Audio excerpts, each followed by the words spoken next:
Hi, my name's Suresh Venugopal. I work for Ziegler Cat as a paving product support representative. And I'm going to do a quick little rundown of some really important areas to clean on the P385B at the end of the shift. So, of course, on a paver, anything that touches asphalt, we want to do our best to clean off. But the areas of focus should be making sure that you don't allow excessive buildup in the conveyor idler, on the idler side of the conveyor. So that can be accessed underneath this folding apron. And coming around here to the tracks, if you're driving through piles of asphalt and buildup can occur on the inside of the track pads.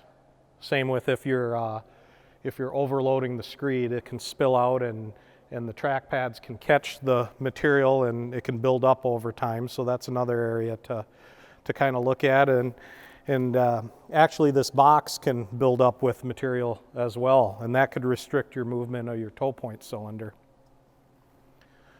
Over here on the auger assembly,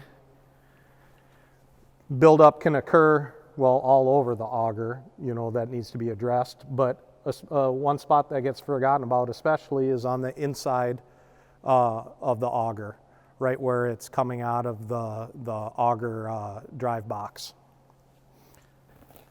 Coming around here to the extender, so the nature of a front-mounted screed, the extenders are in front of the main. When you go in and out, you're squeezing material into places it we don't want it to be.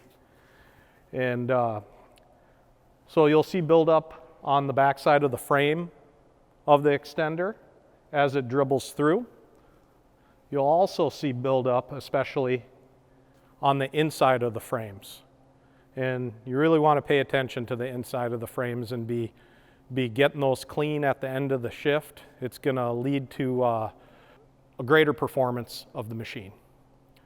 Thank you for watching. If you have any other questions, you can reach out to your nearest Ziegler branch.